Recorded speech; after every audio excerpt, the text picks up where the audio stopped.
자, 이제 오늘 계시록 강의 24번째, 이제 거의 막바지를 향해 가고 있습니다.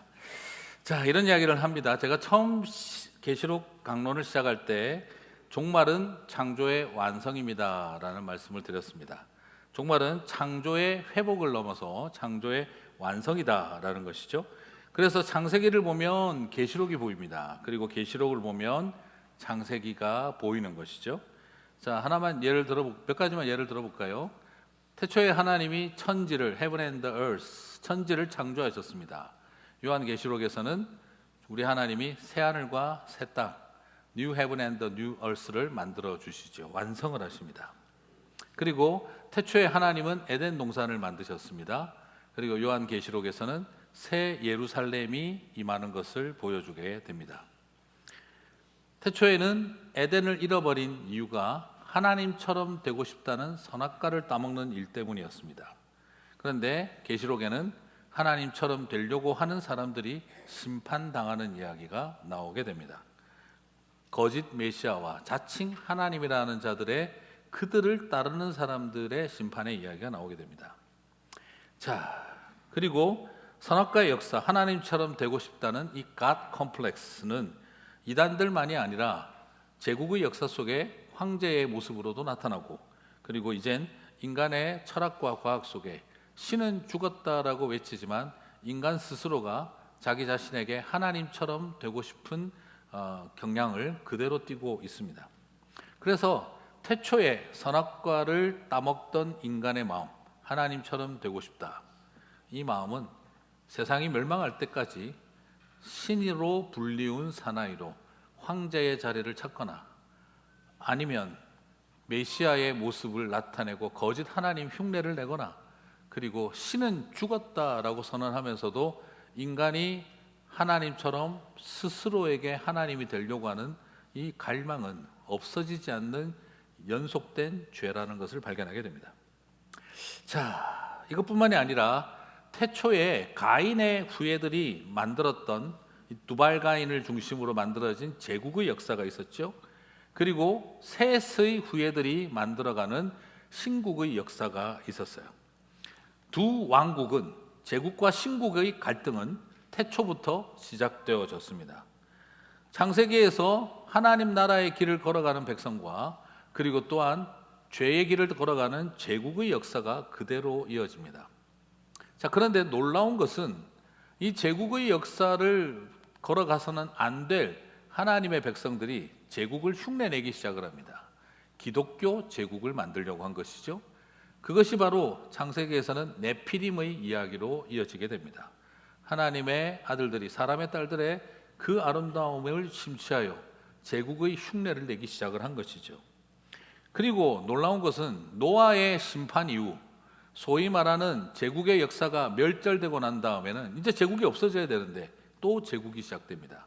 놀랍게도 노아의 방주를 탔던 노아의 아들 함의 후손들이 죽어버린 제국의 역사를 다시 일으킵니다. 그러므로 제국의 이야기는, 제국주의의 역사는요, 불신자들이 만들어내는 역사가 아니라 이제부터는 노아의 방주를 탄 하나님의 사람들이 만들어내는 역사가 제국주의의 역사가 되어버립니다. 참 놀랍죠. 노아의 방주를 타도요, 우리 안에는 제국주의 DNA가 여전히 흐르고 있다는 겁니다. 우리는 신국의 길을 걸어가는 것보다 제국주의의 길을 걸어가고 싶은 유혹이 크다는 거예요. 실제로 창세기 10장 6절을 보시면 그것을 볼 수 있습니다. 함의 아들은, 노아의 아들인 함이죠, 아버지의 벌거벗은 것을 보고 비난하다가 저주를 받았던 함의 아들은 구스와 미스라임과 붓과 가나안이요 하고, 10장 10절 12절은 그 함의 후손의 나라를 보여줍니다. 그의 나라는, 같이 읽겠습니다. 시나알 땅의 바벨과 에렉과 악갓과 갈레에서 시작되었으며 그가 그 땅에서 아수르로 나아가 니누웨와 르호보딜과 갈라와 및 니누웨와 갈라 사이에 레센을 건설하였으니 이는 큰 성읍이라. 우리가 알고 있는 아수르, 니누웨, 그리고 바벨탑을 지은 이들이 바로 함의 자손들입니다. 그들은 셈의 종이 될 것이라고 하였으나 종이 될 것을 거부하고 하나님을 대적하는 황제의 길을 선택을 합니다. 바로 제국주의 역사와 하나님을 대적하는 황제의 역사의 출발이 바로 함의 후손들입니다.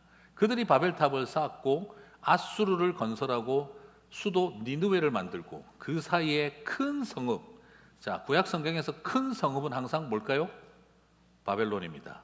바벨론 큰 성읍을 건설을 하였다라고 하고 있어요. 자, 이것을 통해 우리가 뭘 발견하냐 그러면 노아의 방주를 탔으면 다른 삶을 살아갈 거라고 생각하지만 노아의 방주를 탄 사람들이 제국주의 역사의 첫 시작을 낳았다는 것은 그리스도인으로서 우리는 긴장하지 않을 수가 없는 대목이라는 것이죠. 내가 노아의 방주에 한때 몸을 담아 심판을 피하고 구원받은 백성이라 할지라도 제국주의의 유혹은 벗어내기가 어렵다라는 걸 보여주고 있는 것이죠. 신국의 길, 하나님 나라의 길을 가는 것보단 제국의 역사가 훨씬 더 빛나 보이고 힘 있어 보이고 권세 있어 보이기 때문입니다. 그래서 예수님께서도 이 땅에 오셔서, 그래서 우리가 보면 성경은 두 왕국의 충돌입니다. 제국과 신국의 충돌. 그래서 우리가 지금 역대하를 보고 있습니다만 매일 성경으로 거기도 두 갈래 길로 갈라집니다. 바로 여로보암의 길을 갈 것인가, 하나님의 통치를 시행하는 다윗의 길을 걸어갈 것인가. 이스라엘의 역대 왕들은 두 갈래 길로 갈라집니다. 바로 제국의 길을 걸어갈 것인가, 신국의 길을 걸어갈 것인가 라는 것이죠. 그래서 이 땅에 오신 예수님도 선포하신 것이 하나님 나라를 계속 선포하셨습니다. 그리고 예수님은 하나님 나라를 선포하시다가 제국주의 세력에 의해서 십자가에서 죽으십니다. 하나님 나라를 선포하시다가 제국주의에 타협한 유대 제국을 꿈꾸던 제사장과 서기관과 바리새인들, 로마의 제국에 부역하는 거짓 종교 지도자들에 의해서 제국주의 앞잡이가 되어버린 종교 지도자들에 의해서 십자가에서 죽으시게 됩니다. 그들은 제국이 이긴 것처럼 여겼어요. 그러나 하나님 나라는 십자가를 통해 승리하셨습니다. 그리고 나서 계시록에서는 이제 뭐가 와야 될까요? 태초에 시작되어진 잘못된 제국의 역사는 끝이 나고 하나님 나라의 통치가 일어나야 하는 것이죠. 자, 이것이 오늘 우리가 살펴보게 되어지는 이 이야기의 흐름입니다. 그래서 계시록 18장에서는 제국의 종말이 오게 됩니다. 계시록의 심판은 바로 이 제국주의의 심판입니다. 그리고 다시 오시게 될 하나님 나라의 도래를 보여주는 거죠. 그래서 계시록 18장에서 제국의 종말을 봤으니 이제 계시록 끝부분에 가면 하나님 나라의 도래를 보게 되겠죠. 이런 것이 재미있으시기를 간절히 소망합니다. 야, 이게 창세기부터 계시록까지 이렇게 연결되는구나. 이 구속사의 흐름이에요. 그래서 이것이 제국의 역사를 제가 계속해서 하나님은 싸우실 수밖에 없다고 말씀을 드린 이유가 그래서 그렇습니다. 그러므로 그리스도인들은 이 제국주의 역사에 편승하는 일을 해서는 안 되는 겁니다. 우리는 끊임없이 싸우는 두 왕국의 전쟁 속에 있기 때문인 거예요. 이 마지막 전쟁은 종말과 함께 끝이 나는 것입니다. 그러므로 종말에 무너져야 할 것이 무엇인가? 창세기 노아 홍수 이후 시날 평지에서 바벨과 니느웨 그리고 아수르 같은 제국이 시작되었으니까 마지막 바벨론 제국이 무너져야만 심판이 완성되는 거겠죠. 태초의 모습으로 완전히 돌아가는 거겠죠. 그래서 계시록 18장은 큰 성읍인 바벨론의 심판을 필연적으로 다룰 수밖에 없는 것입니다. 계시록 18장 2절 상반절을 보시면 힘찬 음성으로 외쳐 이르되 무너졌도다 무너졌도다 큰 성 바벨론이요. 바벨론은 항상 뭐라고요? 큰 성읍이라는 거예요. 큰 성 바벨론이요. 이것은 제국주의의 상징입니다. 큰 성 바벨론입니다. 이 바벨론에 대한 평가는 어떻습니까? 계시록 18장 2절 하반절에서 3절을 보면은요. 귀신의 처소와 각종 더러운 영이 모이는 곳과 각종 더럽고 가증한 새들이 모이는 곳이 되었도다. 같이 읽겠습니다. 그 음행의 진노의 포도주로 말미암아 만국이 무너졌으며 또 땅의 왕들이 그와 더불어 음행하였으며 땅의 상인들도 그 사치의 세력으로 치부하였도다 하더라. 자, 기독교는 근본적으로 하나님 나라와 제국의 갈등이에요. 이것을 신학에서는 두 왕국 이론이라고 이야기를 합니다. 이 치열한 싸움이 있어 왔고 종말에서는 이게 끝이 나는 거예요. 그런데 이 제국주의의 특징이 뭐냐? 첫 번째, 더럽고 가증하고 음행이 넘친다는 거예요. 그런데 더럽고 가증스럽고 음행만 넘치고 우상숭배만 하면 사람들이 좋아할까요? 싫어할까요? 당연히 거부 반응을 느끼겠죠. 여러분, 이 제국의 권세는요, 바벨론의 특징은 단순 무식 과격이 아닙니다. 음란하고 가증스럽고 우상숭배하고 더럽기만 하면 누가 그 제국 옆에 붙겠어요? 그런데 음란하고 가증하고 우상숭배하고 더러운 바벨론이 두 가지를 제공을 해줍니다. 그게 바로 뭐냐면 땅의 왕들에게 권력을 줍니다. 그리고 땅의 상인들에게 대박 부자가 되게 만들도록, 치부할 수 있도록 부자가 되게 만들어줍니다. 사람이 참 어려운 게 뭐냐 그러면은요, 우리 인생이 다 그래요. 가증스럽고 더럽고 음행하고 우상 숭배하는 걸 보면 아유 저 더러운 것들. 하지만 그들이 우리에게 권력을 주고 부를 주면은요, 겉으로 욕하고 뒤로는 줄을 대어서 관계를 만들어서 뭔가 얻으려고 하는 것이 인생들입니다. 끄떡이는 분들은 양심을 고백하는 분들이고, 그냥 모르는 척 하시는 분들은 양심을 속이는 분들이시겠죠. 이것이 우리의 모습이에요. 음행하고 거짓되고 더러운 거 다 알아요. 겉으로 욕해요. 그러나 그들과 가까이 하면 나한테 권력이 생기고 나한테 돈이 생긴다면 사람들은 겉으로 욕하면서 뒤로는 다 줄대고 있는 겁니다. 그래요. 이것이 한국 사회에서도 이단으로 보면 딱 티가 납니다. 당장 눈앞에 볼 땐 다 욕합니다. 저런 더러운 교리를 가지고 통일교 막 신천지 욕을 합니다. 그러나 전부 다 뒤로 줄대고 있어요. 통일교 50만 명, 신천지 30만 명.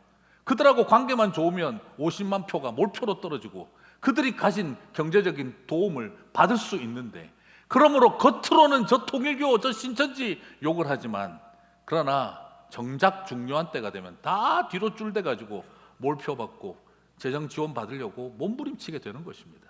이것이 이 세상 돌아가는 모습이고, 그것은 일부 정치인들의 모습이 아니라 우리 인생들의 모습 그 자체라는 것입니다. 오늘 바벨론의 본질은 바로 거기에 있다는 거예요. 그들이 엄청나게 권력을 주고 엄청나게 부를 주니 음행하고 더럽고 가증스러워도 사람들은 겉으로 욕하고 뒤로는 관계를 형성하게 되어지는 것, 이것이 바벨론의 어려움입니다. 그러므로 바벨론은요, 미안한 것도 없고 부끄러운 것도 없어요. 하나님은 음녀라고 분명히 말하는데 바벨론은 자신을 절대 더럽고 부끄럽게 여기잖아요. 니네들이 겉으로는 더럽다 어쩌고 저쩌고 하지만 전부 다 나한테 와가지고 돈 받으려고 하잖아. 너희들은 우리하고 손만 잡으면 권력을 얻을 수 있잖아. 그래서 겉으로는 더럽다 해도 나는 니네들한테 부끄러울 거 없어. 음행하고 가증스럽고 더럽고 우상 숭배를 해도 결국 니네들 내 돈 원하잖아. 결국 니네들은 내가 주는 권력을 원하잖아. 그렇기 때문에 그들은 당당합니다. 그래서 계시록 18장 7절을 보면 그가 얼마나 자기를 영화롭게 하였으며 사치하였든지 그가 마음에 말하기를 나는 여왕으로 앉은 자요 과부가 아니라 결단코 애통함을 당하지 아니하리라. 이것이 바벨론이 외치는 말입니다. 하나님이 나를 음녀라고 부르고 너네들이 나를 더럽다라고 말해도 나는 자신 있게 말할 수 있어. 내가 여왕이야. 너네들은 내 권력을 원하잖아. 내 돈을 원하잖아. 그래서 이 바벨론은 부끄러워하지도 않습니다. 기죽지도 않습니다. 당당하게 자신을 여왕이라고 소리치고 있는 거예요. 그리고 나는 절대 애통할 일이 없을 것이다.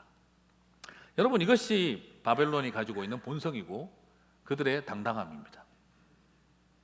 하지만 이에 대한 하나님의 관점은 분명합니다. 계시록 18장 5절 그의 죄는 같이 읽겠습니다. 하늘에 사무쳤으며 하나님은 그의 불의한 일을 기억하신지라. 그가 얼마나 자기를 영화롭게 하였으며 사치하였든지 그만큼 고통과 애통함으로 갚아주리라. 자신은 아무리 여왕이라고 외치고 나는 애통할 일이 없을 거라고 하지만 하나님은 명확하게 그 바벨론을 향해 징벌하실 것을 말씀하고 계신 것이죠. 사랑하는 성도 여러분, 우리 안에 있는 민낯을 직면했으면 좋겠습니다. 더럽다, 가증스럽다 말하면서도 그들이 주는 권력의 콩고물, 그들이 주는 달콤한 물질의 힘 앞에 어느 틈에 뒤로 쫄대고 살아가는 이 땅의 연약한 인생들의 이야기. 그래서 스스로를 여왕이라고 소리치고 있는 바벨론에게 우리는 정말 자유할 수 있는 걸까요? 그러나 오늘 분명하게 보여줍니다. 아무리 여왕처럼 군림하더라도 속지 마십시오. 타락의 대가가 아무리 달콤하고 고소하더라도 넘어가지 마십시오. 하나님은 한 번도 준 적이 없던 부요함을 나한테 줬는데, 하나님은 한 번도 준 적이 없는 권력을 나한테 주던데, 제국이 신국보다 하나님 나라보다 더 강해 보이던데, 가짜 메시아가 진짜 메시아보다 더 진짜 같은데. 하지만 아무리 바벨론이 하나님 흉내를 내고 위대해 보인다 할지라도 그 종국은 심판입니다. 그것을 바라보며 오늘 우리의 영혼을 빼앗기지 말게 되시기를 바랍니다. 바벨론의 심판은 단지 망하는 정도가 아니라 완전히 멸절이라고 설명하고 있습니다. 그것을 다음과 같이 표현합니다. 계시록 18장 14절. 자, 같이 읽겠습니다. 바벨론아, 내 영혼이 탐하던 과일이 내게서 떠났으며 맛있는 것들과 빛난 것들이 다 없어졌으니 사람들이 결코 이것들을 다시 보지 못하리라. 여러분, 이것이 오늘 무엇을 말할까? 이 과일은 도대체 뭘까? 저는 이 과일이 바로 선악과의 유혹이라고 말씀드리고 싶어요. 선악과의 열매들이라고 말하고 싶어요. 하나님처럼 되고 싶었던 이야기들이 완전히 끝이 난다는 거죠. 자, 구속사적으로는 이 과실은 바로 그것을 의미한다고 봅니다. 자, 이거 저랑 비슷한 생각을 하는 사람이 누가 없나 열심히 찾아봤더니 송영목 고신대 신학대학의 송영목 교수가 요한계시록 주석에서 이렇게 말합니다. 과일은 제국이 만든 소비의 극치이자 창세기에서 시작된 욕망의 종말이다.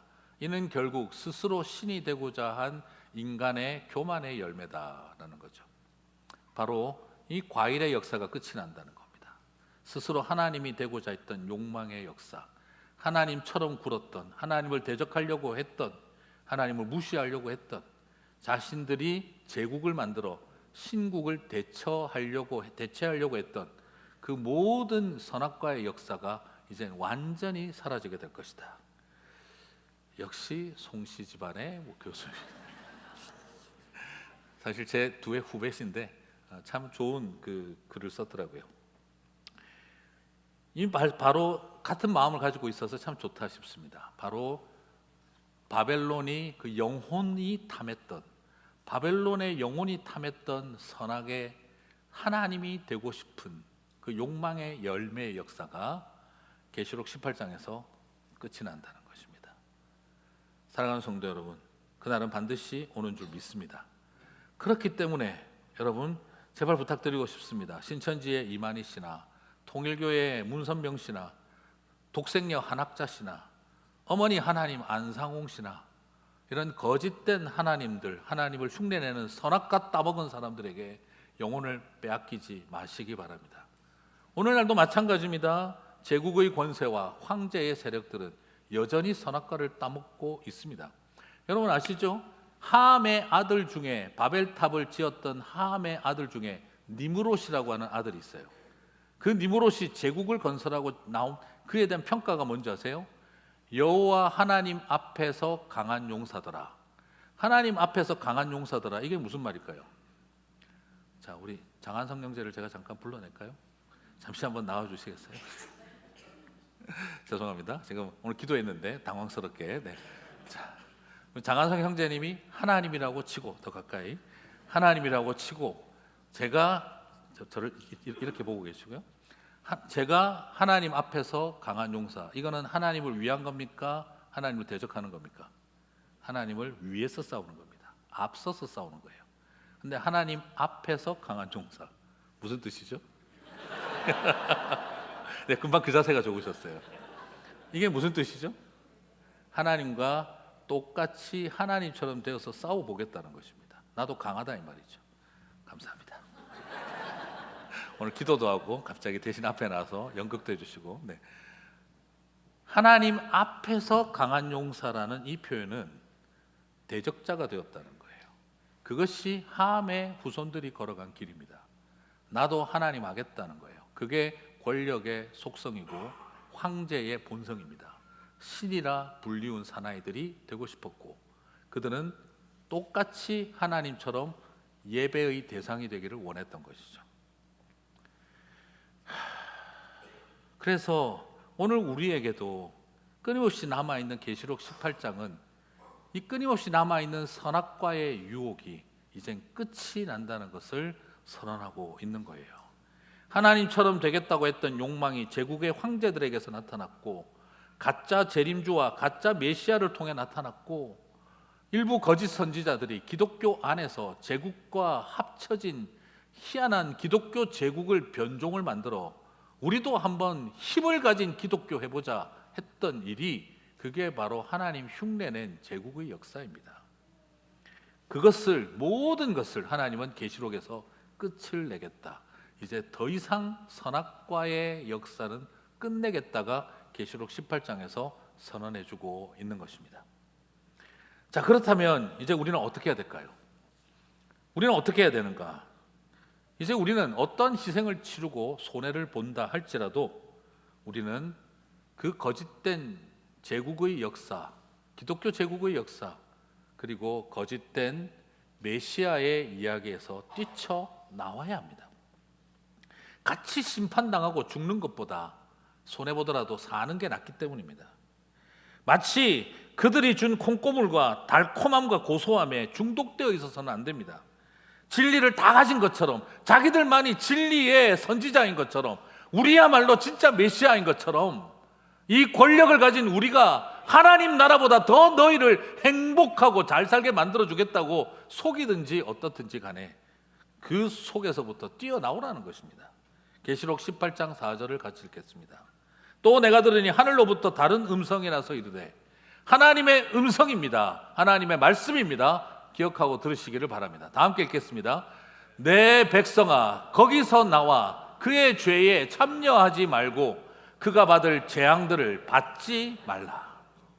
하나님의 말씀입니다. 내 백성아, 거기서 나와라 라고 외치고 계신 것입니다.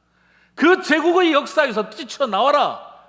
거짓된 기독교 제국을 가르치는 거짓 선지자들의 가르침에서 뛰어나와라. 그리고 가짜 메시아의 하나님으로 믿지 말고 뛰어나와라 하고 선언하고 있는 것입니다. 그들의 죄에 참여하지 말고 그들이 받을 심판에 너희가 받지 마라 이야기하고 있는 거예요. 그냥 나오라는 정도가 아니라 계시록 18장 6절은 갑절이라도 기백하고 나오라는 겁니다. 그가 준 대로 그에게 주고 그의 행위대로 갑절을 갚아주고 그가 섞은 잔에도 갑절이나 섞어 그에게 주라. 사는 것이 두 배로 손해보는 것보다 낫다 이 말입니다. 사랑하는 성도 여러분, 하나님의 말씀입니다. 내 백성아, 거기서 나와라. 오늘 저와 여러분에게 그 거기는 어디입니까?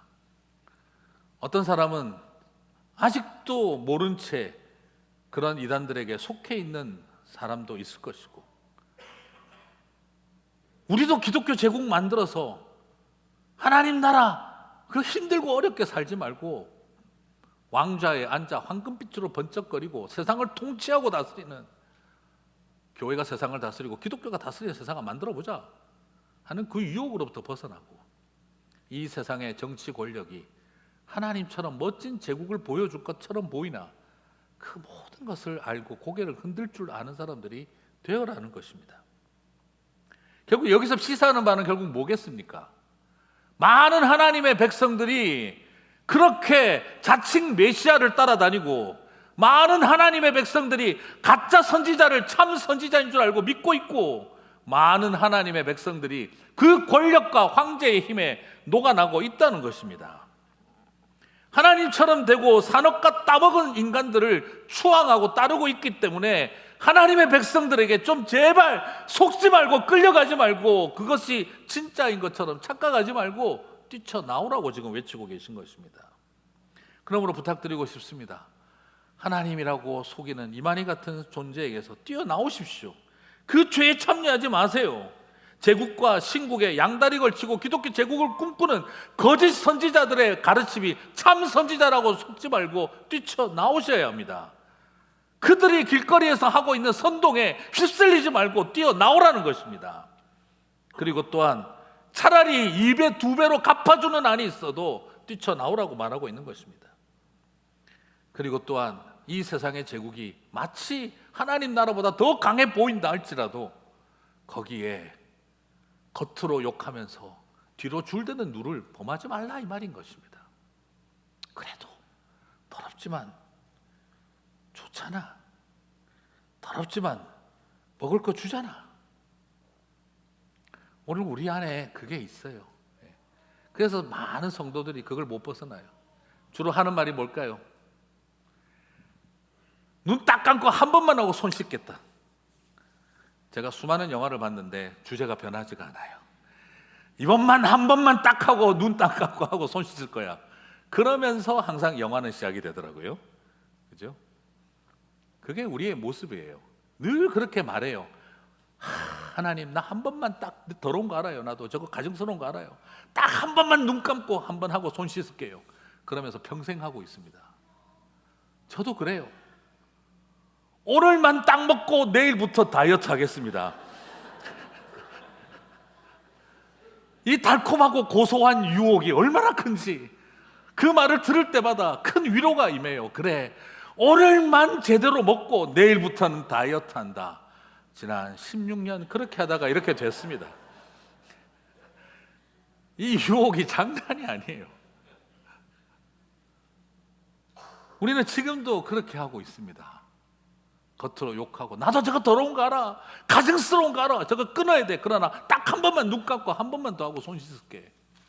그걸 지금까지 하고 있는 게 우리의 모습인 것이죠.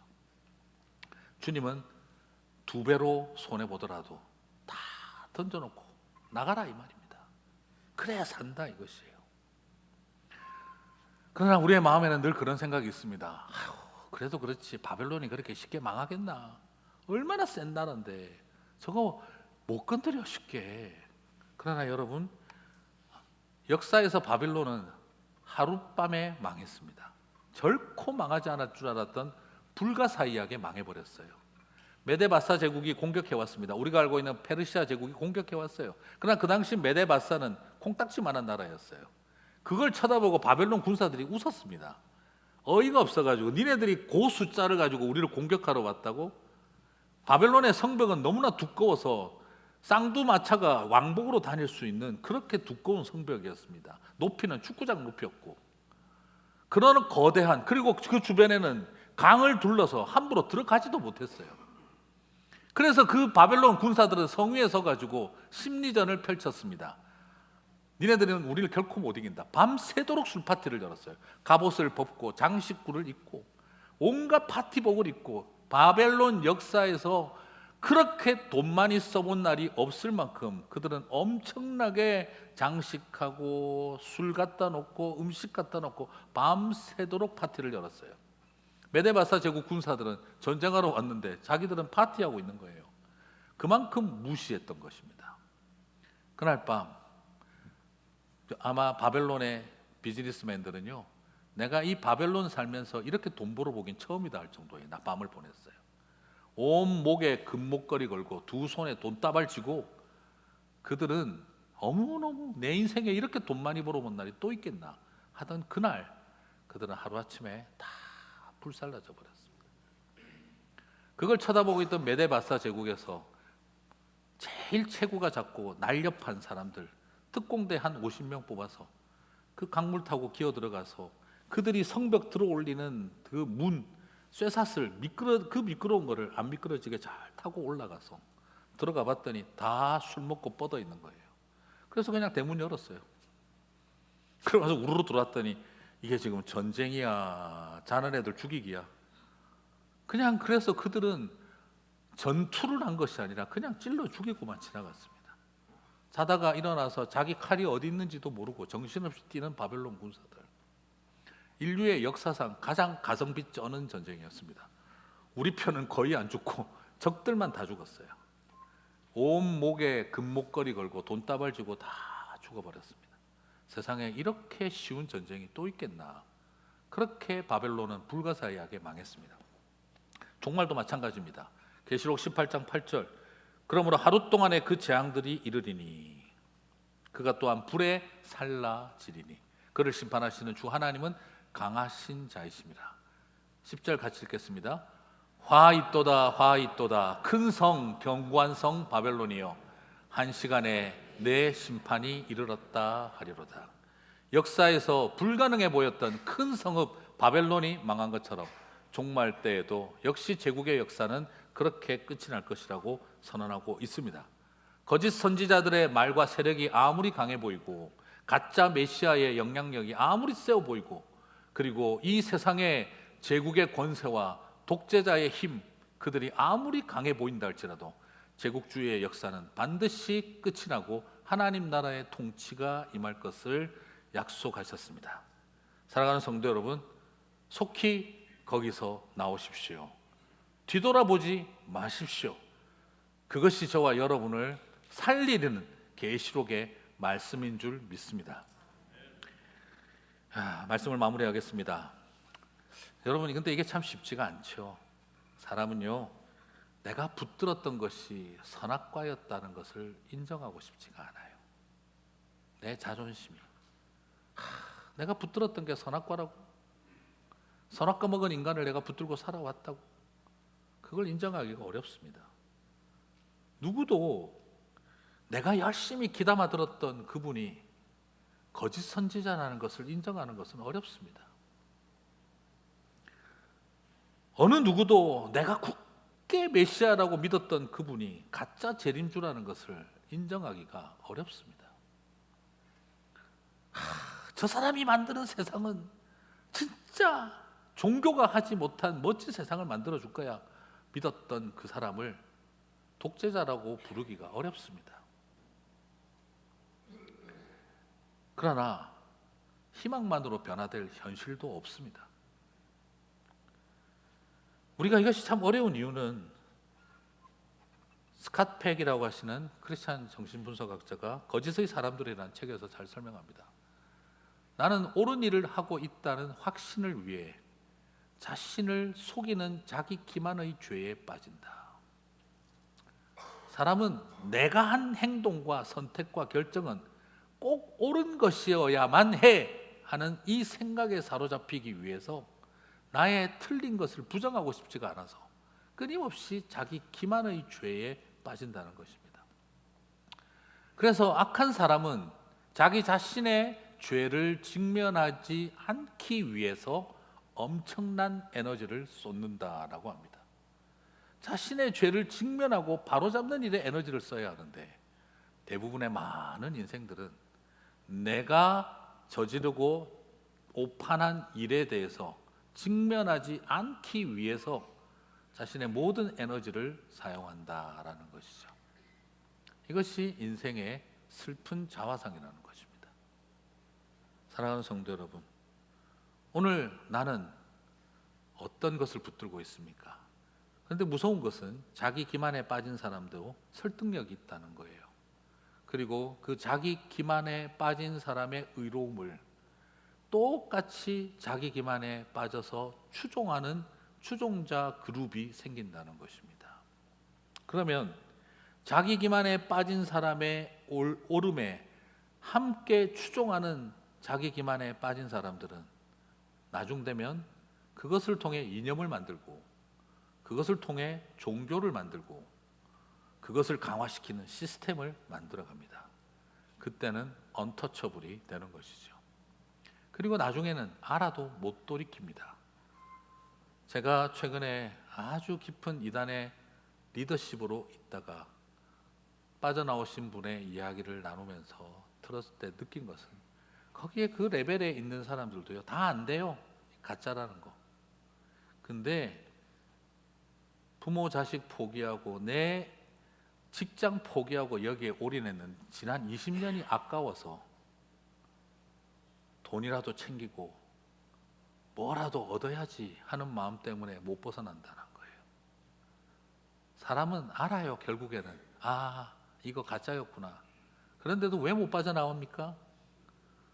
지난 20년 들인 세월이 억울하고 아까워서. 그런데 성경은 2배로 갑절로 손해보더라도 던지고 나오라는데 사람들은 2배로 얻어야만 차라리 나가려고 버티고 있는 것이죠. 이것이 인생의 비극인 것입니다. 사랑하는 성도 여러분, 오늘 부탁하고 싶습니다. 노아의 방주를 탔다고 해서 나는 제국의 역사와 다른 길로 갈 거라고 생각하지 마세요.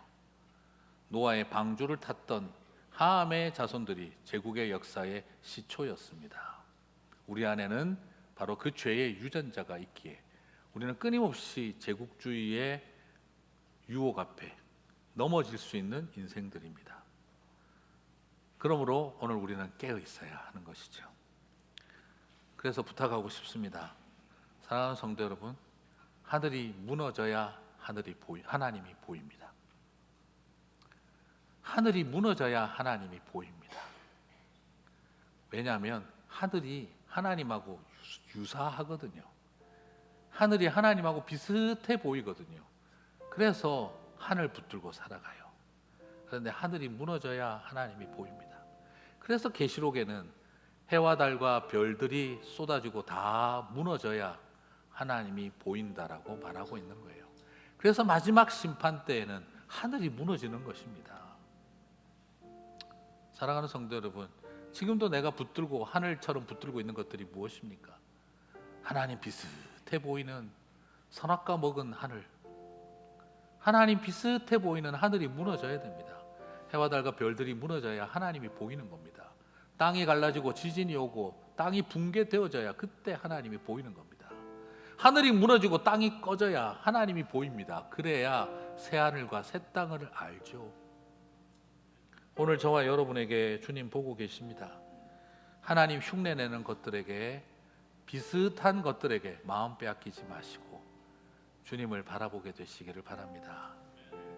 다 함께 자리에서 일어나셔서 찬양하고 기도하고 마치겠습니다.